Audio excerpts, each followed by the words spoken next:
ओम नमः सिद्धेभ्य। नमः श्रीवर्धमानाय निर्धूत कलिलात्मने सायोकानं त्रिलोकानां यद्विद्यादर्पणायते। श्री रत्नकरण श्रवकाचार्य ग्रंथ में रोषधोपवास का प्रकरण चल रहा था अपना। बीच में थोड़ा गैप ज्यादा लग रहा है अभी, लेकिन ये विषय चल रहा था रोषधोपवास का। रोषधोपवास में अपन ने देखा था कि क्या विधि है ना। अष्टमी और चतुर्दशी इस दिन रोषधोपवास किया जाता है, और उपवास में अकेला भूखा रहना नहीं होता, बल्कि क्या क्या चीजें बताई। वो देव वंदना, सामायिक प्रतिक्रमण, प्रत्याख्यान, ये सब भी आता है। इसके अलावा मुख्य रूप से स्वाध्याय आती है, क्योंकि स्वाध्याय नहीं हो, तत्व विचार तत्व चिंतन नहीं हो, तो फिर तो प्रोषधोपवास का मतलब ही क्या है। सभी पाप रूप आरंभिक क्रियाओं से रहित होकर वो प्रोषधोपवास होता है। उपवास की एक परिभाषा है बहुत सुंदर। कौन सी?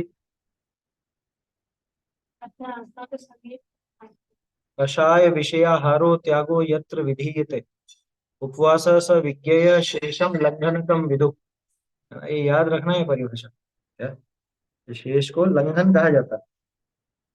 कषाय, विषय और आहार, इन तीनों का त्याग होता है तो जाके उपवास कहलाता है, नहीं तो वो लंघन। लंघन माने भूखा रहना। प्राकृतिक चिकित्सा में लंघन। उसकी विधि इसमें ही देखो, 165 नंबर पेज पे देखो, इधर ऊपर 165 पे दे रखा है ऊपर। एक टाइम या दो टाइम का वो भी बता रखा है, लेकिन उसमें खास चीज ध्यान रखने की ये है कि ये प्रोषधोपवास व्रत वालों की बात है। और अपन लोग अब जैसे मान लो पंचम गुण स्थान वर्ती हैं, तब तो प्रोषधोपवास का व्रत करेगा। और अगर पंचम गुण स्थान वर्ती नहीं है तो अभ्यास रूप में करेगा, है ना। ऐसा समझना चाहिए। करते हैं इसकी बात, पहले श्लोक बोल लेते हैं एक बार। 101 से ही बोल लेते हैं, ये बहुत लग गया। सामयिकं प्रतिदिवसं यथावदप्यनलसेन चेतव्यम् व्रत पंचम परिपूर्ण कारणमवधानयोगेन सामयिके सारंभा परिग्रहानैव सन्ति सर्वेऽपि चेदोपसृष्टमुनिरिव तदा याति यति भावम् शीतोष्णदंशमशक हरीशमुपसर्गमपि च मौनधरा सामयिकं प्रतिपन्ना विपुर्वीरन्न चल योगा अशरणमशुभमनित्यम् दुःखमनात्मानमावसामि भवम् मोक्षस्तद्विपरीतात्मेति ध्यायन्तु सामयिके वाक्कायमानसानां दुष्प्रणिधानान्यनादरा स्मरणे सामयिकस्यातिगमा व्यज्यन्ते पञ्चभावेन पर्वण्यष्टम्यां च ज्ञातव्यः प्रोषधोपवासस्तु चतुरभ्यवहार्याणां प्रत्याख्यानं सदेच्छाभिः पञ्चानां पापानामलङ्क्रियारम्भगन्धपुष्पाणां स्नानाञ्जननस्यानाम् उपवासे परिरतिं कुर्यात्। देखो, इसमें पिछली चर्चा में वो य के संबंध में अपनी एक बात थी। तो जो 107 में कुर्यात लिखा है, इसके तो दोनों रूप मिलते हैं, है ना। एक य और दोनों य, ये दोनों रूप मिलते हैं। और चतुरभ्यवहार्याणाम, क्योंकि यहाँ पे अभ्यवहार्य मूल में ही शब्द है, तो यहाँ पे दो य की आवश्यकता नहीं। मैंने और प्रतियां भी देखी, आपने जो टीका है प्रभाचंद्राचार्य की उसमें भी देखा। तो चतुरभ्यवहार्याणाम के अंदर तो जरूरत नहीं है दो य की, वहां तो एक ही य है। और यहाँ पे कुर्यात अथवा कुर्यात, ये दोनों रूप चलते हैं पुरानी भाषा के हिसाब से, दोनों यहाँ पे मिलते हैं। तो चाहे तो पलटे चाहे नहीं पलटे, बात बराबर ही है।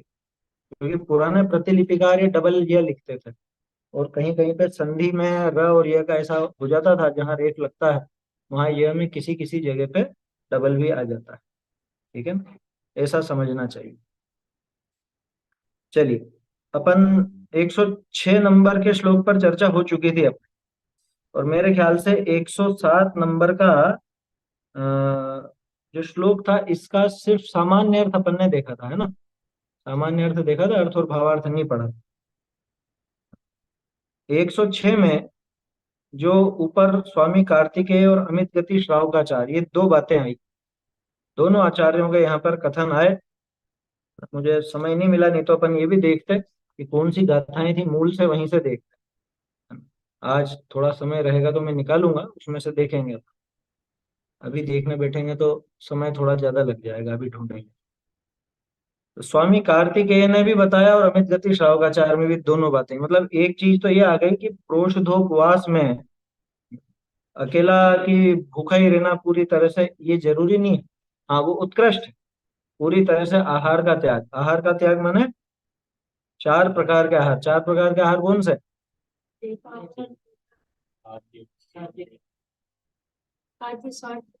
खाद्य, स्वाद्य, लेय, पेय। चार प्रकार के आहार के त्याग की बात जहां आए, वहां पे चार प्रकार के कबलाहार का त्याग समझना, है ना। ओजाहार, लेपाहार इसका नहीं।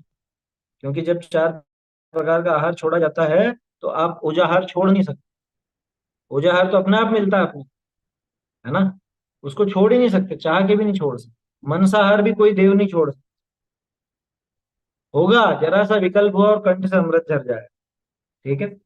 लेपाहार छोड़ा जा सकता है और कबलाहार छोड़ा जा सकता है। तो जहां पे चार प्रकार के आहार के त्याग की बात आए, वहां पे हमेशा कबलाहार, चार प्रकार के कबलाहार का नाम लेना। चार प्रकार का कबलाहार माने खाद्य, स्वाद्य, लेय और पेय। ये समझ में आता है ना, खाद्य, स्वाद्य, लेय, पेय। खाद्य जो चबा करके खाया जाए वो खाद्य है। स्वाद्य जो मुखवास, सौंफ, लौंग, इलायची, ये स्वाद्य है, जो स्वाद के लिए खाए जाए। लेय चाटा जाए चटनी जैसा, है ना। और पेय जिसको पिया जाए। ऐसे चार प्रकार से मुंह से खाया जाता है। तो मुंह से जो खाया जाए उसे कबलाहार कहते हैं। और आहार के त्याग में ये चार प्रकार के कबलाहार के त्याग की बात। ठीक है। अब वहां उन्होंने तो बहुत बढ़िया परिभाषाएं दी है। अमित गति श्रावकाचार वाला देखो, पर्व के दिन में उपवास, अनुपवास और एक नई चीज मिलेगी यहाँ। उपवास, अनुपवास और एक भुक्ति। उपवास अपन जानते हैं, चारों प्रकार के आहार का त्याग हो तो वो उपवास। अनुपवास नाम दिया है कि सिर्फ जल रखा गया, जल को छोड़कर बाकी सब छोड़ा गया, उसे अनुपवास कहते हैं। और गजब की बात है, लोग बाग उसको ही उपवास समझ लेते हैं। अन्य मत में तो उपवास का अर्थ ही यही है, चाय और पानी लेते हैं, बाकी सब छोड़ा तो उपवास। अन्य मती तो इतना समझते हैं, उसको ही उपवास कहते थे। और अपने यहाँ पे भी इसी व्याख्या करने लग गए लोग बाग कि हाँ हाँ, पानी पी सकते हो, पानी पी सकते हो। 10 दिन का किया तो तुम 5 दिन बाद पानी ले लो, फिर और 5 दिन का कर लो। या एक एक दो दो दिन छोड़ के पानी ले लो, कुल्ला कर सकते हैं। अरे भैया, कहाँ से कर सकते हैं। तो उपवास समझ में आया। उपवास और अनुपवास। अनुपवास माने पानी के अलावा और बाकी सबका त्याग, वो कहलाता अनुपवास, उसको अनुपवास नाम दिया। और एक भुक्ति, एक ही समय भोजन करना, उसका नाम है एक भुक्ति। भुक्ति यानी भोजन, है ना। भुज धातु से भोजन बना ना, भुज धातु से भुक्ति बनी। तो भुक्ति माने भोजन। ऐसे तीन प्रकार से वो बताया गया। अब वो जिसकी जैसी सामर्थ्य हो, अपनी सामर्थ्य के अनुसार करे। उसमें उत्कृष्ट, मध्यम, जघन्य, ये तीनों प्रकार पाए जाते हैं। तो जघन्य तो ये है, एक समय भोजन करे, ये जघन्य प्रोषद उपवास में गिना। उपवास नाम नहीं मिलेगा, प्रोषद व्रत कहलाएगा। ठीक है। और पानी ही रखे, वो मध्यम समझ लेना। और उत्कृष्ट में पूरा त्याग। ये एक एक अपेक्षा से। दूसरी अपेक्षा से उत्कृष्ट में कैसा? सप्तमी की, हाँ, सप्तमी को एकाशन किया, है ना। माने सप्तमी की दोपहर से लगा करके और फिर सीधे नवमी की दोपहर तक, तो पूरे 16 प्रहर हो गए, माने 48 घंटे हो गए। 48 घंटे तक वो बिना खाए पिए वगैरह रहता है? वो उत्तम प्रोष्ठोपवास, उसका नाम उत्तम प्रोष्ठोपवास, है ना। मध्यम में सिर्फ अष्टमी का दिन, अष्टमी का दिन भी, लेकिन इधर के सूर्यास्त के बाद से तो लगेगा ही सही, सप्तमी के सूर्यास्त से लगा करके और नवमी के सूर्योदय तक, ऐसा। माने यूं समझ लो कि क्या कहें अपन उसको, अ, आठ थे ना, आठ आठ 16, आठ चार 12, 12 प्रहर तो इसमें भी हो जाए, 12 प्रहर तो इसके अंदर भी घटित हो गए। और दूसरी तरफ ये अपन देखें जघन्य, जघन्य में क्या होगा कि अष्टमी के दिन एक आसन वगैरह। तो देखा जाए तो ये जो अनुपवास और एक भुक्ति है, ये जघन्य प्रोष्ठोपवास के रूप है ना, जघन्य प्रोषद व्रत के ये रूप है। बढ़िया है, अच्छा प्रकरण है, समझने लायक। लेकिन सबसे खास चीज ये सम्यक दृष्टि के होते हैं, सम्यक दृष्टि के ही व्रत संज्ञा होती है ना। सम्यक दृष्टि ही व्रतों को धारण करता है, उसके पहले ये व्रत आदि नहीं होते। उसके पहले व्रत आदि अगर कोई ग्रहण करे तो प्रैक्टिस के रूप में तो अलग हो गया, नियम ले लेवे तो ना तो फल देंगे ना वो सच्चे, है ना। क्योंकि कर लेते हैं ना, धारण धारण कर लेते हैं, बोलते हैं हमारे इतनी प्रतिमा, हम 2 प्रतिमाधारी हैं, हम 3 प्रतिमाधारी, हम 4 प्रतिमा या 7 प्रतिमाधारी। प्रतिमाएं कहाँ से आ गई बिना सम्यक दर्शन के भैया, है ना। बिना सम्यक दर्शन के ये पूरी क्रियाएं और इनका फल नहीं मिलने वाला, इसका लाभ भी नहीं होगा और ये वास्तविक भी नहीं। प्रैक्टिस जरूर करो, प्रैक्टिस तो अपनी भूमिका में भी करना चाहिए, प्रैक्टिस तो मिथ्या दृष्टि करेगा, उसमें कहाँ दिक्कत है। लेकिन उसको अभ्यास ही समझे, उसको व्रत नहीं समझ ले, है ना। वो व्रत नहीं है, बिना सम्यक दर्शन के व्रत आदि नहीं होता। अब इससे उल्टा नहीं लेना कि ठीक है साहब सम्यक दर्शन के बिना व्रत आदि नहीं होते तो फिर प्रमाद रूप परिणमन करें, फिर प्रमाद रूप परिणमन करें। ये नहीं, प्रमाद रूप परिणमन तो बिल्कुल भी नहीं करना है, समझ में। प्रमादचर्या तो होनी ही नहीं चाहिए, ऐसा समझ। ठीक है, ये बात हो गई थी। यहाँ ऐसा तात्पर्य जानना कि अपनी शक्ति को नहीं छिपा करके, क्या लिखा है, धर्म में लीन होकर यथाशक्ति उपवास करना, धर्म में लीन होकर यथाशक्ति उपवास करना। आगे आ जा, इसमें देख,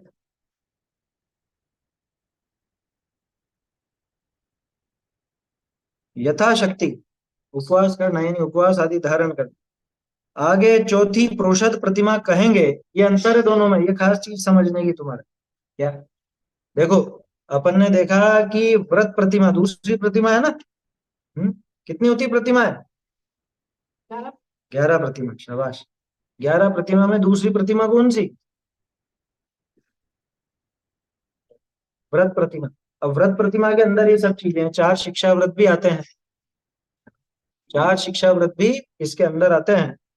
अब व्रत प्रतिमा के अंदर भी प्रोष्ठोपवास, व्रत प्रतिमा के अंदर भी सामायिक, ठीक है। तीसरी प्रतिमा कौन सी है, सामायिक, और चौथी प्रोष्ठोपवास। तो जो व्रत प्रतिमा में शामिल हो गए तो फिर अलग से देने की क्या जरूरत है, उसका जवाब यहाँ है, ये पैराग्राफ काम था। आगे चौथी प्रोषद प्रतिमा कहेंगे, उसमें तो 16 प्रहर का नियम जानना। क्या, जो चौथी प्रतिमा है वो तो बिल्कुल अखंड चलेगी, उसमें कमी नहीं होगी, उसमें उत्तम मध्यम जघन्य का भेद नहीं होगा। ये उत्तम मध्यम जघन्य का भेद तो दूसरी प्रतिमा वाले प्रोषदोपवास में है, जो चौथी प्रतिमा में प्रोषदोपवास है वो तो उत्तम ही है, ऐसा समझना। क्या, उसमें तो 16 प्रहर का नियम जानना, वहां पे 12 या 8 प्रहर का नियम नहीं लगेगा, एक दिन 1.5 दिन का नियम नहीं लगेगा। और दूसरी व्रत प्रतिमा में यथाशक्ति व्रत तप संयम धारण करके पर्व के दिनों में धर्म ध्यान सहित रहे, इसमें पर्व के दिनों में ये काम होता है। ऐसे ही सामायिक में अंतर समझना, जो दूसरी प्रतिमा में सामायिक व्रत आया, यहाँ पे वो नियम रूप नहीं, वो अष्टमी चतुर्दशी आदि के दिन ही। और जो तीसरी प्रतिमा में सामायिक आया वो नियमित है, प्रतिदिन का है। हाँ, 3 समय की जो सामायिक की बात है, तीसरी प्रतिमा में तो नियमित डेली का। समझ लेना कि व्रत प्रतिमा में जो सामायिक है वो तीसरी सामायिक प्रतिमा का अभ्यास, विशेष अभ्यास। सामान्य अभ्यास तो अपन भी कर रहे हैं, और वो विशेष अभ्यास। ऐसे ही चौथी प्रतिमा में जो प्रोष्ठोपवास व्रत है, प्रतिमा है, उसका विशेष अभ्यास दूसरी प्रतिमा में जो प्रोष्ठोपवास है वह। आया समझ में। देखो क्या कहा। अच्छा, कार्तिकेय अनुप्रेक्षा 358वीं गाथा। कार्तिकेय अनुप्रेक्षा 358। चलो देख लेते हैं। अब गाथा नंबर मालूम चला है तो पढ़ लेते हैं उसके बारे में थोड़ा सा।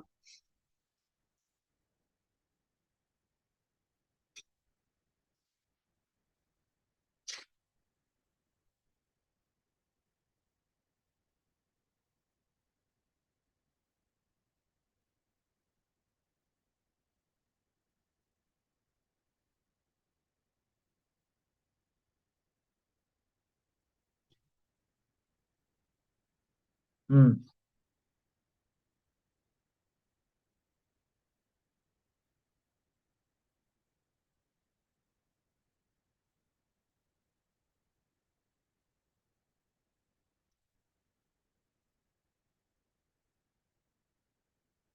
देख भाई, 358वीं गाथा में पढ़ता हूँ।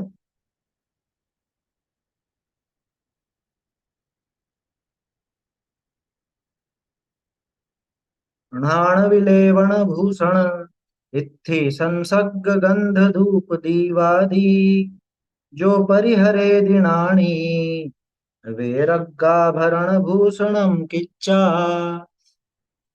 दोषु विपवेशु सया उपवासम एय भत्तनि व्ययढ़ि जो पुणै एव माई तस्य वयम पोषहम विधियम। जो ज्ञानी श्रावक एक पक्ष में पर्व अष्टमी चतुर्दशी के दिन स्नान, विलेपन, आभूषण, स्त्री का संसर्ग, धूप, दीप आदि भोगोपभोग वस्तुओं को छोड़ता है और वैराग्य भावना के आभरण से आत्मा को शोभायमान कर उपवास, एक वक्त नीरस आहार करता है अथवा तथा आदि शब्द से कांजी करता है। कांजी करता मतलब केवल भात और जल ही ग्रहण करता है, उसके प्रोषधोपवास व्रत नामक शिक्षा व्रत होता है। देखो इसमें भी तीनों विधि आ गई। जैसे सामयिक करने को काल का नियम कर सब पाप योगों से निवृत्त हो एकांत स्थान में धर्म ध्यान करता हुआ बैठता है, वैसे ही सब ग्रह कार्य का त्याग कर समस्त भोग उपभोग सामग्री को छोड़कर सप्तमी तेरस के दोपहर दिन के बाद एकांत स्थान में बैठे धर्म ध्यान करता हुआ 16 प्रहर तक मुनि की तरह रहे। आया था ना इसमें, चेलोपसृष्ट मुनि, मुनि की तरह रहे। नवमी और पूर्णमासी की दोपहर में प्रतिज्ञा पूर्ण होने पर गृह कार्य में लगे, उसके प्रोषद व्रत होता है। अष्टमी चतुर्दशी के दिन उपवास की सामर्थ्य न हो तो एक बार भोजन करे, उसे एक भुक्ति कहा। नीरस भोजन, कांजी आदि अल्प आहार कर ले, समय धर्म ध्यान में बिता। कांजी बोलते हैं उसको, जैसे आया ना यहाँ पे केवल भात और जल ही ग्रहण किया, चावल का मांड वगैरह या इस तरह का। 16 प्रहर आगे प्रोषद प्रतिमा में कहेंगे, वैसे ही करे, परंतु यहाँ गाथा में न कही, इसलिए 16 प्रहर का नियम नहीं है। दूसरी प्रतिमा के प्रोषदोपवास और चौथी प्रतिमा के प्रोषदोपवास में अंतर समझ में आया। मूल अंतर यह है कि चौथी प्रतिमा के प्रोषदोपवास में 16 प्रहर का नियम और पूर्णतया उपवास है, एक भुक्ति नहीं। और दूसरी प्रतिमा में जो प्रोषदोपवास कहा उसमें 16 प्रहर का नियम नहीं है। 8 प्रहर का, 12 प्रहर का हो सकता है, 16 का भी हो सकता है, मना नहीं है, लेकिन नियम नहीं है ना। दूसरी बात कि इसके अंदर ये एक भुक्ति भी कर सकता है, एक भुक्ति जिसको एकाशन कहते हैं अपन। अच्छा, एकाशन का मतलब क्या होता है? सुबह दूध, शाम को दूध लेना और दिन में खाना खाना है। ज्यादातर तो इसी को एकाशन समझ लेते हैं। एक ही बार मतलब खाना पीना जितना करना है बस एक बार। हाँ, जो कुछ भी खाना पीना है वो एक ही बार रहेगा, ये खास चीज है ना। खाना पीना इत्यादि सब एक बार, ये खास ध्यान रखने की बात है उसकी। तो सब एक ही बार, पानी लेना है तो भी दिन में एक बार ले लेगा, भोजन करना है तो भी दिन में एक बार, जो कुछ भी है वो एक बार कर। समझ में आई बात? ऐसा है कह रहे हैं। अच्छा, 354 में भी था। 354 में क्या था?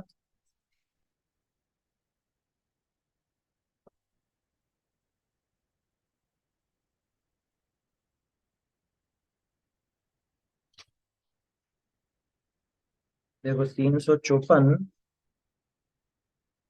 हाँ 354 में तो वो उसका है, सामयिक का है। पूर्वाह्न मध्याह्न अपराह्न में 6 6 घड़ी, ये समय सामयिक का कहा। मतलब कुल मिला के ये जो प्रकरण है, ये सारा प्रकरण अपने को कार्तिकेय प्रेक्षा आदि में भी मिलता है ना। वहां से अपन विस्तार से समझ सकते हैं, देख सकते हैं। 354 में सामयिक का काल बताया, और यहाँ पे तो ये दिखाया गया। चलिए, अब उपवास में नहीं करने योग्य कार्य कहने वाला श्लोक कहते हैं। हालांकि श्लोक उस दिन देख लिया था अपन ने, फिर भी अब वापस देखते हैं, काफी समय हो गया। पहले तो देखो, 106 में अपन ने देखा था कि उपवास में क्या क्या करना है ना, उसमें पूरी विधि दी थी ना। नीचे अब प्रोष्ठोपवास का विशेष वर्णन करते हैं, जो नीचे दे रखा है इधर टीका में, सदा सुख जी ने। वो बता रखा है क्या क्या करना। और अब बात आ रही है क्या क्या नहीं करना। जो भी कार्तिकेय अनुप्रेक्षा में अपन ने पढ़ा, उसमें भी क्या नहीं करना ये बात दे दी थी संक्षेप में। यहाँ और विस्तार से बताते हैं, ऊपर उसमें नोट कर लो। जो कार्तिकेय अनुप्रेक्षा की बात आई थी, वहां 358 59 नोट कर लो। स्वामी कार ये कार्तिकेय अनुप्रेक्षा में 358 359।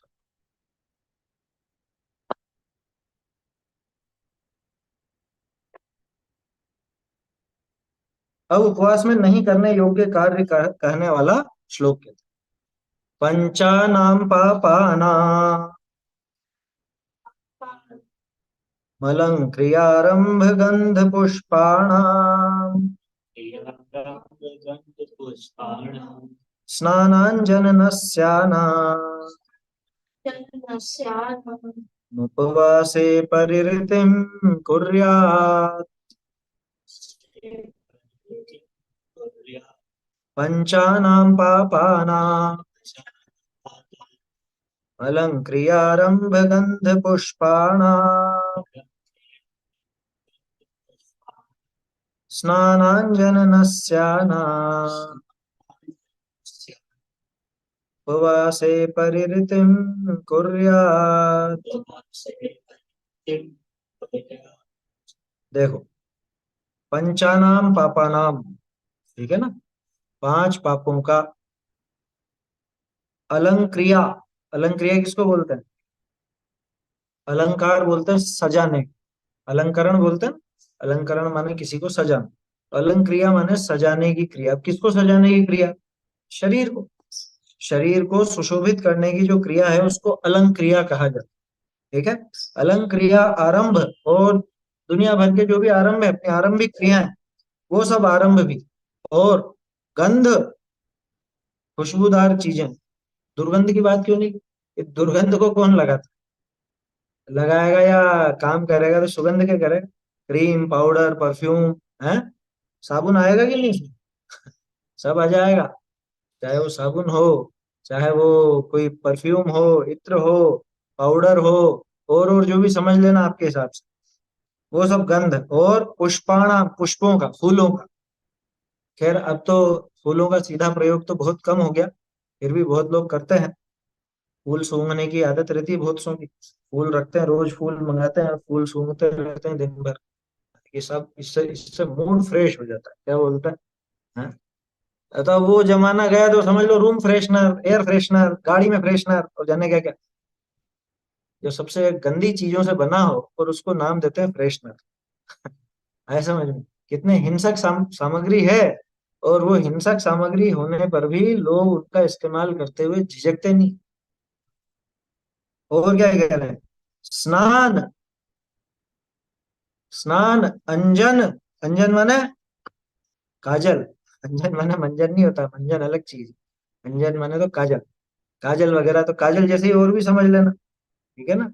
आंखों में आंजते हैं ना, आंज नहीं, अंजन शब्द से बना। स्नान, अंजन, नस्याना। और नस्य का, नस्य बोलते हैं नस्वार। पहले लोग रखते थे, एक सूंघनी रखते थे, और थोड़ा सा यूं ऐसे सूंघ लेते थे। नशा नहीं, नशे, नशा मत समझना। आजकल तो सूंघने का काम नशे में ज्यादा होता है। लेकिन लोगों को ऐसा होता था, वो उससे बहुत से तो सूंघ सूंघ करके छींकते हैं। क्या?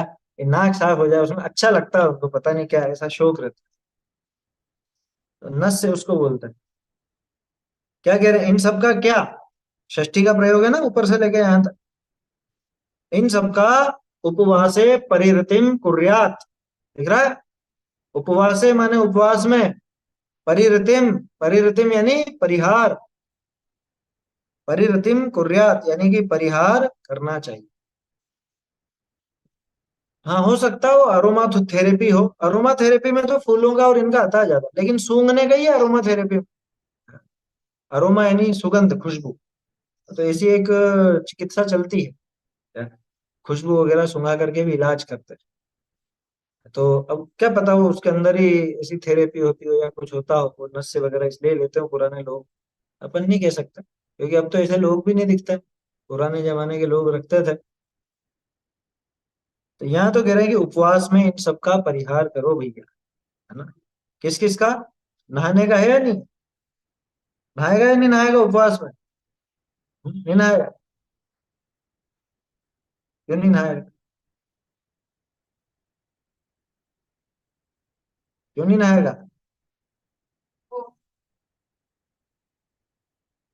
क्योंकि उसके अंदर वो नहाएगा तो उसके मुंह में पानी जाएगा, तो मुंह में पानी जाने से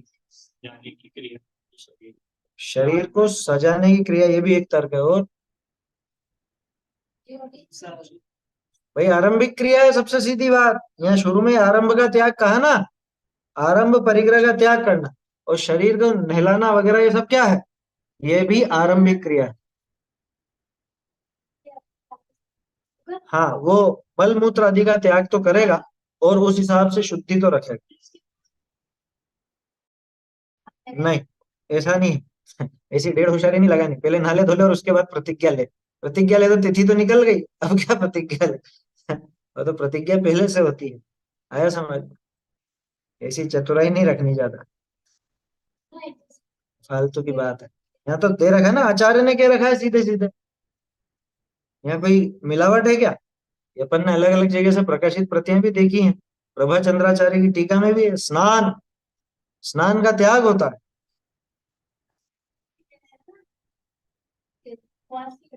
पिछले दिन से ही रखेगा ना, सप्तमी नहीं देखी थी क्या? फिर तो सप्तमी से ही बैठ गया वहां जाके क्या? मंदिर आदि में जाके या उसमें मठ में या कोई धर्मशाला एकांत स्थान में जाकर के वहां व्यतीत करता है। 2 दिन बिल्कुल आरंभ परिग्रह आदि से रहित होता है ना? दुकान खोलेगा कि नहीं खोलेगा? ये नहीं खोल रहा इसलिए तू भी नहीं खोलेगा? है? नहीं खोलेगा। हाँ, आरंभिक क्रिया नहीं होगी बिल्कुल, है ना? इसी प्रकार का गंध पुष्प विलेपन इत्यादि नहीं होगा, है ना? ये ध्यान रखने की बातें हैं। ये तुम्हारे सामने कई बार ऐसे प्रश्न आएंगे कि साहब उपवास में फिर नहाएंगे नहीं तो फिर क्या? दांतों को मंजन से घिसेगा क्या? नहीं। दंत मंजन भी नहीं, वो अलंग क्रिया में शामिल है। अलंग क्रिया में शामिल है। अरे भाई देखो, उपवास क्यों? अगर वो क्यों का जवाब मालूम है तो आसानी से समझ में आ जाएगी। क्यों है उपवास, किस लिए बताओ? अपन ने पहले भी बात की है। सबसे पहली बात तो इसको अपने तत्व चिंतन के लिए, आत्मा में लीन होने के लिए समय चाहिए। समझ में आ रहा है? समय चाहिए। तो समय निकालने के लिए, समय मिले इसलिए ये सारी क्रियाओं को त्यागता है। एक कारण तो समय। दूसरा कारण शरीर के प्रति राग तोड़ना, है ना? तो शरीर के प्रति राग टूटेगा तो ही तो मंजन आदि का अभाव का विचार आएगा, मतलब कि आज नहीं करना, मंजन नहीं करना, नहाना नहीं। ये विचार कब आएगा? शरीर के प्रति उतना राग टूटेगा तभी तो। जिसको शरीर के प्रति आसक्ति विशेष हो, वो क्यों छोड़ेगा? अरे मुझे तो अच्छा नहीं लग रहा, मुझे तो ऐसा लग रहा है, बासी मुंह लग रहा है क्या? तो वो तो वो छोड़ेगा नहीं मंजन वगैरह। देखो सुनने में अटपटी लग रही होगी बात कि अरे कैसे रहेंगे बिना मंजन के, कैसे रहेंगे बिना नहाए, कैसे रहेंगे? कैसे क्या रहेंगे? ये शरीर ही नहीं रहने वाला है, दांत ही नहीं रहने वाले हैं आगे। जब दांत मेरे नहीं तो दांतों को घिसने का विचार क्यों आवे? दांतों को मांजने का, शरीर को मांजने का विचार क्यों आए? इसलिए वो विचार तोड़ता है। आया समझ? तो एक तो राग तोड़ना है उसको, समझ में ही बात? एक तो उसको ये राग तोड़ना है, दूसरा उसको समय चाहिए, इसलिए इन सब क्रियाओं का वो निषेध करता है, इन सब क्रियाओं से रहित होता है। हाँ, ये मुनिराज बनने की शिक्षा भी है, क्योंकि अदंत धोवन का अभ्यास कहाँ होगा, नहीं स्नान व्रत का अभ्यास कहाँ होगा बताओ। शिक्षा व्रत क्यों कहा इनको, इसीलिए कहा, इससे शिक्षा मिलती है आगे की, कि आगे के समय में इसको अगर मुनिराज बनना है तो आगे ये बिना नहाए कैसे रहे, उसका अभ्यास इसमें होता है, प्रोष्ठोपवास आदि, है ना। बिना दंत मंजन के कैसे रहे, तो उसका अभ्यास यहाँ प्रोष्ठोपवास आदि में होता है। बहुत मनोवैज्ञानिक ढंग से ये सारे नियम कायदे हैं, ये आगे की तैयारी के लिए। लोग इसकी वो गरिमा को समझते नहीं है, मन से बस ले लिया नियम और मन चाहे रूप में निभाते। आचार्यों ने इसलिए इतना स्पष्ट लिखा, वो जानते थे क्या, कि ये शरीर के प्रति तो बहुत तीव्र आसक्ति है इसको, ये छोड़ेगा नहीं, तो इसे कैसे बताएं अगर लिखेंगे नहीं हम तो ये कभी मानने वाला नहीं, इसलिए आचार्यों ने स्पष्ट लिखा। और सिर्फ इन्होंने नहीं लिखा, अभी देखा ना अपन ने, कार्तिकेय स्वामी ने 358 359 उनमें भी लिखा, अमित गति आचार्य ने लिखा, अमित गति श्रावकाचार्य, और यहाँ भी सभी जगह मिलेगा। क्योंकि ये चीजें ऐसी है जो आसानी से इसको गले नहीं उतरती अगर आचार्यों का कथन नहीं मिले तो इन सब का परिहार करना चाहिए, इन सब का परिहार करना चाहिए। उस परिहार के बिना वो उपवास, प्रोष्ठोपवास अधूरा है। देखो, इस श्लोक में आ रही है बात क्या नहीं करना, और अगले श्लोक में आएगी क्या क्या करना। क्या क्या करना वो सब अगले श्लोक के अंदर आएगा। क्या कह रहे हैं, मनुष्य की कषाय तीव्र है इसलिए, हाँ वो भी बात सही, वो मानेगा नहीं ना। अभी जैसे मान लो यहाँ ये श्लोक नहीं होता और मैं आपसे कहता कि नहीं नहीं स्नान नहीं करना, तो आप मानने वाले थे क्या? आधे से ज्यादा नहीं मानते, आया समझ, नहीं मानते हो क्या, अरे ये तो मन से ही कह रहे हैं। मुझे मालूम है ना, ऐसा प्रकरण हुआ है पहले, हमने उपवास का प्रसंग चलाया था 10 लक्षण में, तब हो गए होंगे 15 1 साल लगभग। उस समय भी, जबकि उस समय मुझे एकाएक ये ध्यान नहीं आई थी बात, लेकिन इतना मालूम था कि उपवास के दिन स्नान आदि नहीं होता, लेकिन एक भी मानने को तैयार कि फिर हम मंदिर कैसे जाएंगे, हम पूजा कैसे करेंगे, हम खाना कैसे बनाएंगे। जो सोना से होती है सोता ही नहीं, मतलब जैसे पास में नहीं, रहना स्नान में शरीर वो से। हल्का सा प्रमाद दूर करने के लिए थोड़ी देर लेटता है। शारीरिक अशुद्धि जो सिर्फ मल मूत्र का त्याग ऐसा है, क्योंकि उसे वो तो करना ही पड़ेगा, लेकिन स्नान तो अपने शरीर से आसक्ति के कारण ही होता है, तो वो स्नान आदि तो छोड़ता है। मल मूत्र आदि का त्याग तो होगा, तो उस तत्संबंधी शुद्धि तो होगी, ध्यान रखना, उतनी शुद्धि तो होगी, है ना। मल त्याग किया, मूत्र त्याग किया तो उतनी शुद्धि तो होगी, लेकिन स्नान आदि की बात नहीं लगती। मंदिर में द्रव्य पूजा की कोई जरूरत है नहीं वहां पर, वैसे भी जिस भूमिका में ये पहुंच चुका है वहां इसको द्रव्यों के आलंबन की आवश्यकता नहीं रहती, तो भाव पूजन कर सकता है, उसमें कोई समस्या नहीं है, है ना। इसमें देखो,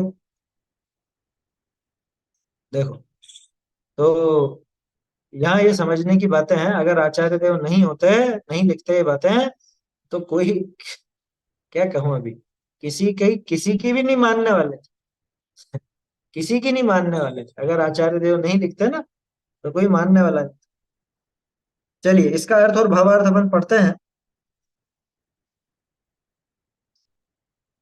ढूंढारी से देखते हैं।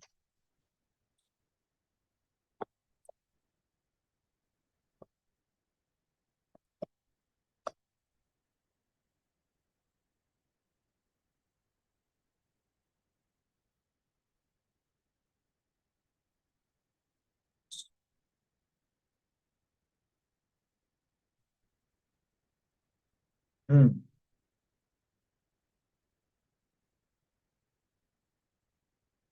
उपवास के दिन हिंसादिक पंच पापनी का त्याग करी रहे, और अलंक्रिया कहिए आभरण आदिक मंडन का त्याग कर, और गृह कार्य का आरंभ, जीविका का आरंभ छोड़े, और सुगंध केसरी कर्पूर आदिक तथा अतर फुलेल आदिक गंध के ग्रहण का त्याग करे, और पुष्पनी के ग्रहण करने का त्याग करे, बहुरी स्नान करने का, नेत्र में अंजन आंजने का और नाश लेने का त्याग करे, तथा और हु गीत नृत्य वादित्र के बजावने का, देखने का, श्रवण का त्याग करे, तथा और हु पंच इंद्रियनी के भोग का त्याग करे। जाते हैं उपवास करिए है, सो इंद्रियनी का मद मारने को, और इंद्रियनी का विषय में गमन है, ताके रोकने को, और काम के मारने को, प्रमाद आलस्य आदिग्नि के रोकने को, निद्रा के नष्ट करने को, आरंभ आदित्य विरक्त होने को, परीक्षा सहन में समर्थ होने को, धर्म के मार्ग ते नहीं चिगने को, जिह्वा इंद्रिय उपस्थ इंद्रिय के दंड देने को उपवास करिए है। परीक्षा सहने में समर्थ होने को, धर्म के मार्ग ते नहीं चिगने को, अच्छा ये तो वापस हो गया। दंड देने को उपवास करिए, और अपनी प्रशंसा व लाभ व परलोक में राज्य संपदाधिक प्राप्त होने को उपवास नहीं करिए है। केवल विषयानुराग घटने को, शक्ति बढ़ावने को उपवास करिए। जाते हैं इंद्रियां खान पान आदिक के नाना स्वाद में निरंतर प्रवृत्त है। उपवास करने ते रसादिक के भोजन में लालसा नष्ट हो जाए, निद्रा का विजय हो जाए, काम मारे हो जाए, ताते उपवास का बड़ा प्रभाव है। अब उपवास का दिन कैसे व्यतीत करे, सो कहे। देखो क्या कह रहे हैं अब यहाँ पे।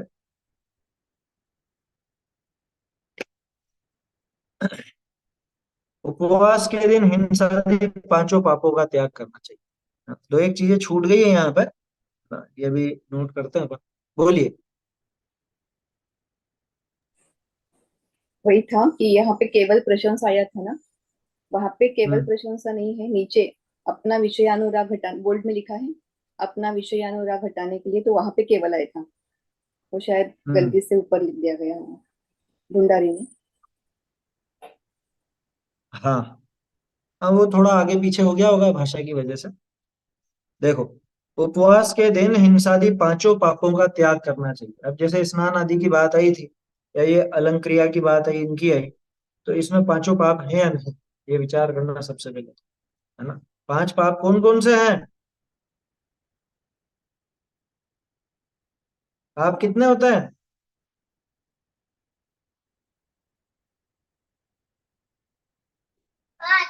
कौन कौन से? हिंसा, चोरी, हम्म। कुशील, हम्म। बलि। हाँ, है ना, ये पांच पाप है ना।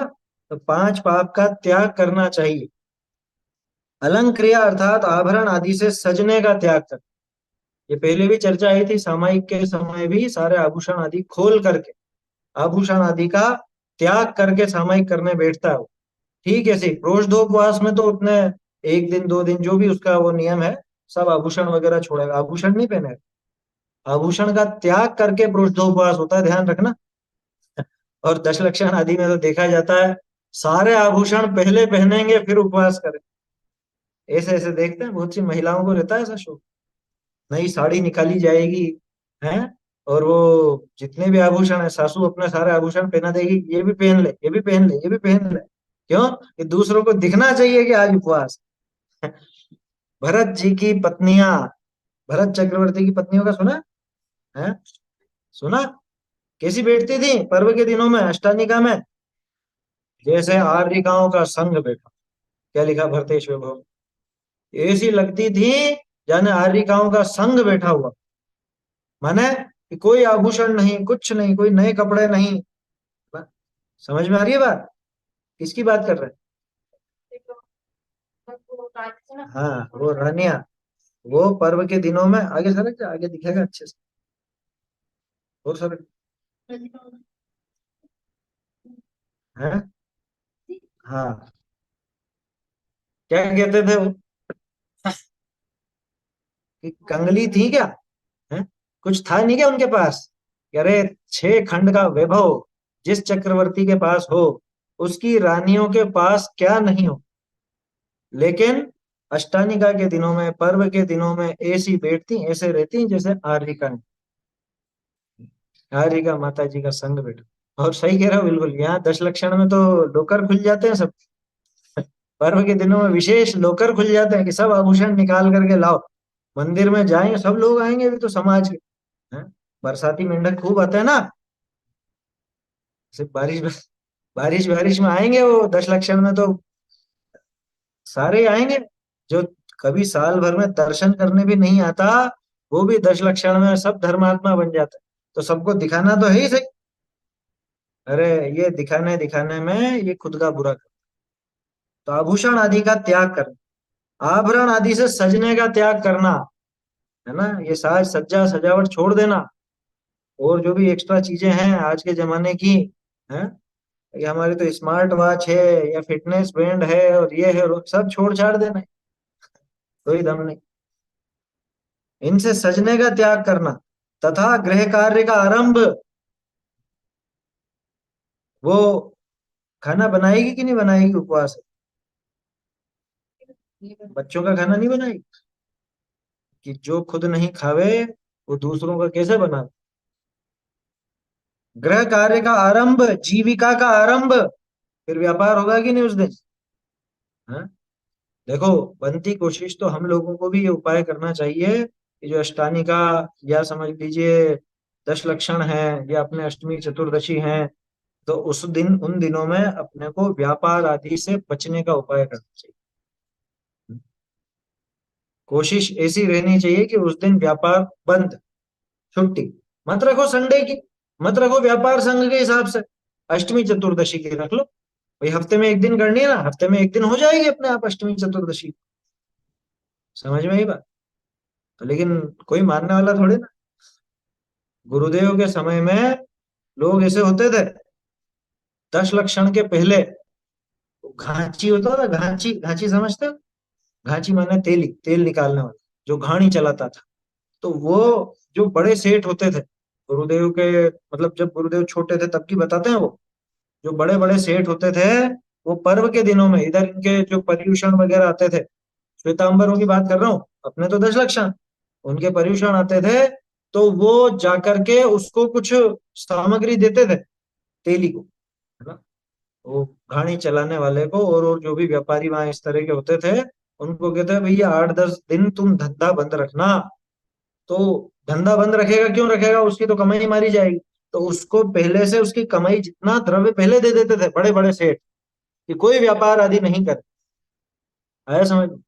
कोई भी व्यापार आदि नहीं करे, इसलिए वो व्यवस्था कर देते थे उनकी कि 10 लक्षण में या अष्टानिका में जो भी है अपने पर्व के दिनों में तुम बिल्कुल आरंभ परिग्रह आदि का त्याग पूर्वक, आजीविका पूर्वक।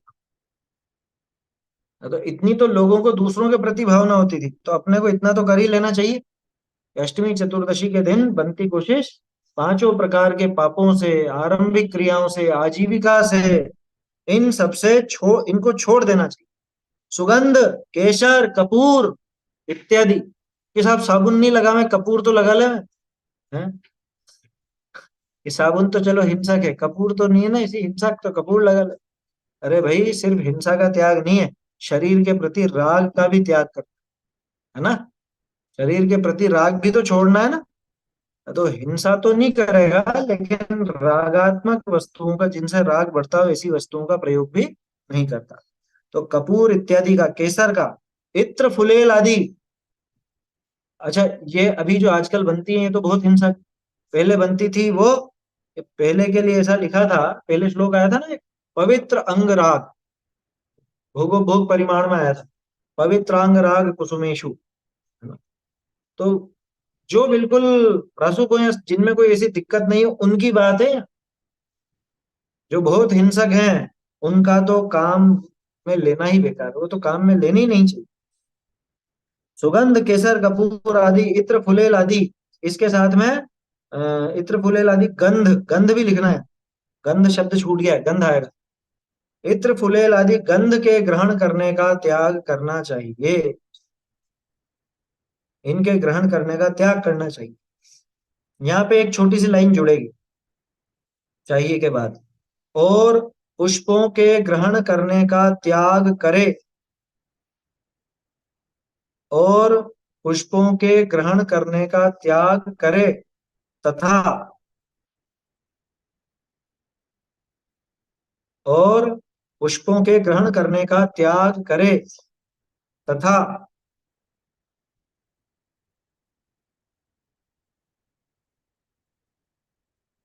ये लिखा ना अभी, त्याग करना चाहिए, इत्र फुलेल आदि का त्याग करना चाहिए, नहीं लिखा है कि तीसरी लाइन?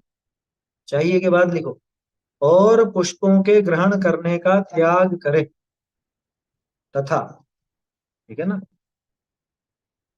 फूल भी ग्रहण नहीं करना, खैर फूलों का तो आजकल ऐसा इतना है नहीं, फिर भी जो लोग करते हो वो भी नहीं करे, फूलों से बनी हुई चीजों का भी ग्रहण नहीं करे, है ना, उनको भी काम में नहीं ले। तथा स्नान करने, आ गई ना बात, स्नान करने, आंख में अंजन लगाने, नास सूंघने का त्याग करना चाहिए। ये नास मतलब नस्य, नस्य शब्द है संस्कृत में तो, और उसी का नास बना, नस्वार बना, है ना। सूंघनी भी कहते हैं, सूंघते रहते थे उसको नस्वार डाल करके उसमें, और नास सूंघने का त्याग करना चाहिए, ठीक है। क्या क्या है? आंख में अंजन लगाने का, सजना संवरना तो होगा ही नहीं, यूं समझ लो, जब नहाना ही नहीं हो रहा है तो सजना संवरना कैसे हो? अब कोई सोचे, सर्दी में तो बहुत आसानी से कर सकते हैं हम ये काम। कौन सा? कि नहाना नहीं पड़ेगा ना, सर्दी में तो हम नहाने से यूं ही बचना चाहते हैं। बहुत से ऐसे आलसी होते हैं क्या, कि सर्दी में नहाने का काम ही नहीं। भैया आम दिनों में तो अपनी शारीरिक शुद्धि हेतु नहाना चाहिए, ये बात अपन कर रहे हैं प्रोषधोपवास, है ना, ये प्रोषधोपवास आदि की बात कर रहे हैं। तो इसमें वो नहाता नहीं है, तो वो कोई दूसरी चीजें काम में नहीं लेता। क्योंकि वो क्या करते हैं, जो प्रमादी होते हैं वो क्या करते हैं, सर्दी में नहाएंगे तो नहीं, लेकिन वो परफ्यूम और जो भी है उसके, वो सब तो काम में लेंगे। कि नहीं नहाया तो बदबू तो नहीं आवे कम से कम, क्रीम पाउडर या समझ लो ये परफ्यूम वगैरह, ये सब लगा करके वो अपने अस्नान को बचाना चाहता है। यहाँ पे ऐसी बात नहीं, यहाँ तो नहाएगा भी नहीं, और इत्र फुलेल इत्यादि का भी त्याग करेगा, है ना। गंध आदि का त्याग करेगा, पुष्पों के ग्रहण करने का त्याग, स्नान करने का, आंख में अंजन लगाने का, काजल वगैरह भी नहीं लगाता, नास सूंघने का त्याग करना चाहिए, ठीक है। तो नृत्य गीत वादित्र आदि देखना, तो नृत्य गीत वादित्र क्या चीज? देखो, नृत्य माना है, नृत्य किसको कहता है? नाचना। गीत यानी गाना, और वादित्र यानी बजाना, बाजा। वादित्र बाजे को बोलते हैं, ठीक है ना। एक तो हो गया गाना, एक हो गया बजाना, और एक हो गया नाचना। तो नाचना गाना बजाना इनका भी त्याग करें। भजन अलग चीज है, भजन की बात अलग। हाँ, भजन तो सुन सकता है ना, लेकिन बहुत सौ को ऐसा शौक रहता है, भजन भी, अरे नहीं ये इसमें संगीत नहीं है, ये वाला नहीं, वो उनके यहाँ से बना है जो अलग। ये मंदिर में बच्चों के सांस्कृतिक कार्यक्रम कैसे हैं? देखो, अपने सांस्कृतिक कार्यक्रम तो ये है जो अपन कर रहे हैं ना, ये है सांस्कृतिक कार्यक्रम। तो जैनों की संस्कृति का कार्यक्रम, ये अपना सांस्कृतिक कार्यक्रम, स्वाध्याय, तत्व चर्चा, है ना, और भगवान की पूजा भक्ति इत्यादि वो सांस्कृतिक कार्यक्रम है। बाकी जो दश लक्षण आदि में या पर्व के दिनों में बहुत से लोग सांस्कृतिक कार्यक्रम के नाम पर मनोरंजन वाले कार्यक्रम लगाते हैं, मनोरंजन वाले कार्यक्रम करना चाहते हैं, वो कोई सांस्कृतिक कार्यक्रम नहीं है। पाठशाला के बच्चों के तो पाठशाला के बच्चे करेंगे, उसमें प्रोषदोपवास वाला क्यों करें? वो क्यों घुसेगा राग रंग के कार्यक्रम में? आया समझ? देखो, नृत्य गीत वादित्र आदि देखना सुनना बजाने का त्याग करना चाहिए। नाचेगा तो नहीं, लेकिन क्या करे, दिन भर टाइम पास कैसे करे, तो गाने सुन रहा है, संगीत सुन रहा है। जैसे अभी भजन की बात है, भजन में जैसे मांगी लाल जी गाते थे ना, मांगी लाल जी भजन गाते थे, उसमें पीछे कोई ऐसा संगीत नहीं होता था। अधिकांश जो उन्होंने गाए उसमें पीछे कोई संगीत संगीत नहीं है, ज्यादा से ज्यादा एक हारमोनियम है, इसके अलावा और कोई संगीत नहीं रहता, सामान्य गाते थे। अब उन्हीं भजनों को कोई और जहां से खूब संगीत और उसके साथ बना हो, तो लोगों को लगता है ये वाला अच्छा है, ये भजन अच्छा है? भजन गायक कौन सा अच्छा है कि जिसके साथ में संगीत हो, है? बहुत से लोगों को उसका पक्ष रहता है, विधान पूजन आदि में लोगों को उस भाव से ज्यादा उस संगीत का पक्ष रहने लग गया। अभी हम गए थे ना देवलाली, वहां एक बहुत अच्छी बात लगी, वहां स्पष्ट निर्देश है कि वहां विधान आदि में पीछे ज्यादा संगीत नहीं होगा। ज्यादा का मतलब सिर्फ एक ढोलक वाले को बुलाते हैं, सिर्फ, और ढोलक को भी मध्यम स्वर, इसके अलावा और कुछ नहीं। ना केसियो, ना पियानो, ना वो क्या बोलते हो, हारमोनियम, मतलब कुछ भी चीजें नहीं। और बहुत सी जगह तो वो पूरे इंस्ट्रूमेंट वगैरह सब लगा लोगों के फिर करते हैं, तब मजा आता है लोगों को। भैया आपको मतलब किससे है उस विधान में जो पंक्तियां हैं उनके अर्थ से मतलब है, या उस गीत संगीत से मतलब? जिनको गीत संगीत में अच्छा लगता है, समझना अभी उनको वो अध्यात्म का रस पका नहीं। अध्यात्म का रस अभी पका नहीं है बराबर। जिसको गीत संगीत ज्यादा सुहाता है, उसको अध्यात्म का रस विशेष पका है। अरे अध्यात्म की बात तो कोई कड़वी आवाज में भी सुनाए ना, तो भी मीठी लगनी चाहिए। क्या किसी का गला ऐसा हो, भारी हो, खराब हो, है ना, आवाज ऐसी सुंदर नहीं लगती, लेकिन वो अगर आपको हमें को खलु शुद्धो सुनाता है, तो उससे मीठी आवाज किसी की नहीं। ये समझ समझ में ही बात। अब बाकी तो फिल्मी गानों में भी बहुत मीठी मीठी आवाज वाले गाते हैं। तो वो क्या मधुर है क्या वो अपने लिए? वो विष, ऐसा समझ। नृत्य गीत वादित्र आदि देखना, सुनना, बजाने का त्याग करना चाहिए। पांच इंद्रियों के भोगों का त्याग करना चाहिए। पांच इंद्रियों के किसी भी प्रकार के भोग, बोलो कौन कौन से हैं? पांच इंद्रिय के भोग बताओ फटाफट। स्पर्शन इंद्रिय के भोग कौन कौन से हैं? स्पर्शन के, हम्म, ये तो हल्का भारी तो तुमने नाम ले दिए। कौन कौन से प्रैक्टिकल बताओ। स्पर्शन इंद्रिय का कैसे भोग भोगता है? वो तो गंध में आएगा, क्रीम का भी आ जाएगा। अभी ठंडा ठंडा पानी होना चाहिए, एसी, कूलर, पंखा, ये स्पर्शन इंद्रिय के भोग है ना। है, बैठने को नरम नरम गादी, सोने को नरम गद्दे, ये स्पर्शन इंद्रिय के भोग है या नहीं? यार हाथ कितने रूखे हो रहे हैं, थोड़ा तेल क्रीम पाउडर कुछ कुछ तो लगाओ। ये स्पर्शन इंद्रिय का भोग। रसना इंद्रिय के भोग कौन सा है? हाँ, टेस्ट करने के। क्या होते हैं जो? अभी अपन ने इतने उदाहरण दिए। हाँ, मिठाई खाना, और बिना कुछ। अब तो सब हो गया। हाँ, ये सब रसना इंद्रिय के भोग हैं ये। ना देखो छोटे बच्चे भी समझ जाते हैं आसानी से। इसको रसना इंद्रिय का भोग बोलते हैं, है ना। चटपटा खाने को चाहिए, नमकीन चाहिए, है, आम चाहिए, फल चाहिए, और ऐसा चाहिए मीठा नमकीन जो भी। ये सब क्या है? ये रसना इंद्रिय के भोग। समझ में ही बात। ये रसना है। घ्राण का, परफ्यूम पियो, और अच्छी खुशबू आनी चाहिए। क्या? अरे बाथरूम में वो लगा के रखो, क्या आता है, फ्रेशनर, एयर फ्रेशनर, वो लगा के रखो, कार में लगा के रखो। ये क्या है? ये गंध, घ्राण इंद्रिय का विषय। चक्षु इंद्रिय का विषय क्या है? क्या देख, कुछ भी, क्या नाम बता। हाँ, मोबाइल देखना और गेम खेलना, ये क्या है? चक्षु इंद्रिय का विषय है कि नहीं? देखना, वीडियो देखना। यूट्यूब, मूवी, और जो भी है, क्रिकेट वगैरह, ये सब क्या है? ये सब चक्षु इंद्रिय के विषय है। तो कर्ण इंद्रिय का विषय क्या है? गाने सुनना, प्रवचन सुनना, वो विषय भोग में नहीं आता। विषय। हाँ, पांच इंद्रिय का विषय तो है, पर वो भोग रूप नहीं। अपन बात कर रहे हैं पाप रूप विषय भोग। आया समझ में? ऐसे तो जिनवाणी पढ़ना वो भी चक्षु इंद्रिय का विषय है, लेकिन वो भोग नहीं है। आया समझ में? अपन भोगों की बात कर रहे हैं, सामान्य विषय की बात नहीं कर रहे। ये अंतर समझना, ठीक है ना। जैसे भगवान को स्पर्श करना या द्रव्य चढ़ाना, ये भी स्पर्शन इंद्रिय का विषय, लेकिन ये भोग नहीं, ठीक है ना।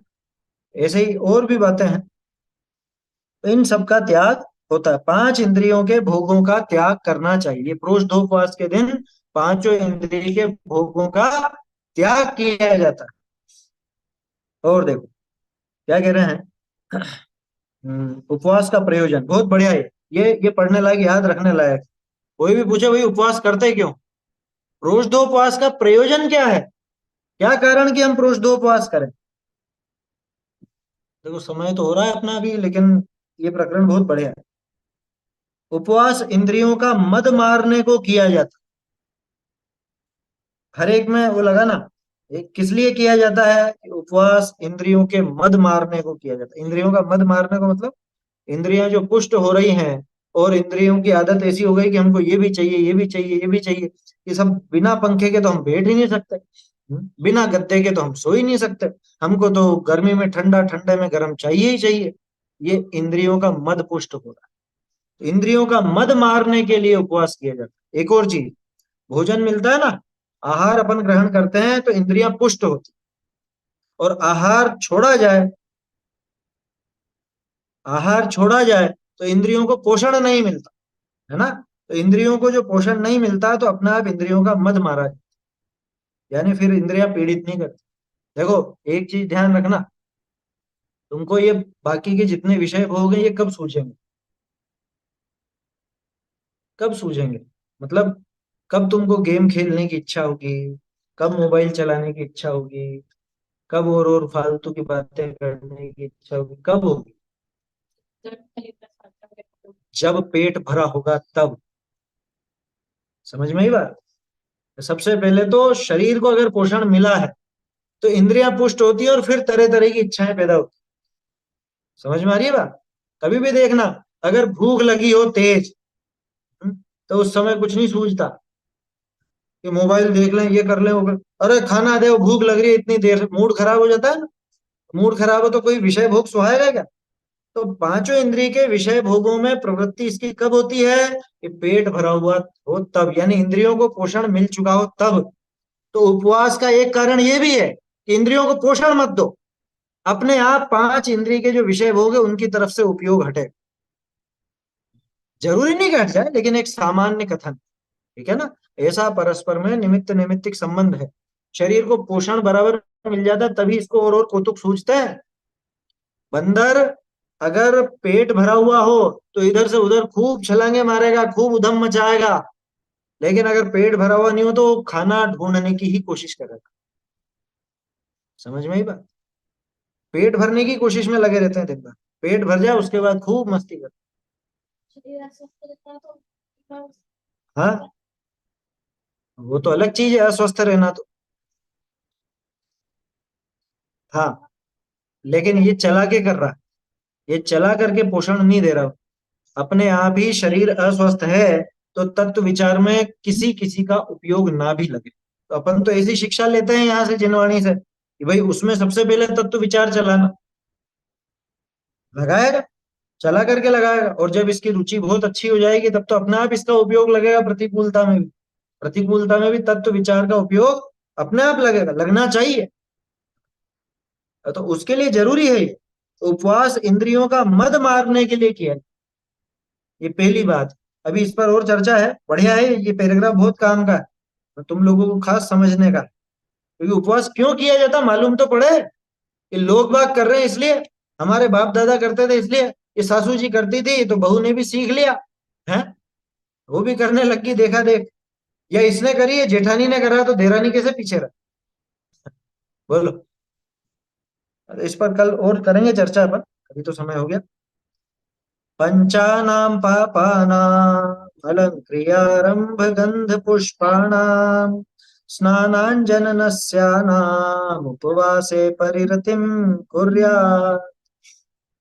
चैतन्य का स्मरण प्रतिक्षण ही करो रे, भव के अनंत दुख को क्षण में हरो रे। अक्षर अनंत निज सौख्य निधान पर गाओ रे, किसी के गीत गाओ। जान के सुज्ञानी जैन वाणी की सरधा लाइए। जान के सुज्ञानी जैन वाणी की सरधा लाइए। जा बिन काल अनंत ब्रह्मता, जा बिन काल अनंत ब्रह्मता। सुख न मिलेगा प्राणी, जान के सुज्ञानी जय पानी की सरधा लाइए। स्वपर विवेक अखंड नियत स्वपर विवेक अखंड मिलत है, जाहि के सरधानी, जान के सुज्ञानी वाणी की सरधा लाइए, अखिल प्रमाण से विरुद्धत, अखिल प्रमाण से विरुद्धत, स्यात् पद शुद्ध निशानी, ज्ञान के सुज्ञानी जय वाणी की सरधा लाइए, भाग चंद्र सत्यारथ जान, भाग चंद्र सत्यारथ जानी, परम धामी, ज्ञान के सुज्ञानी जय वाणी की सरधा लाइए, ज्ञान के सुज्ञानी जय वाणी की सरधा लाइए। जय श्री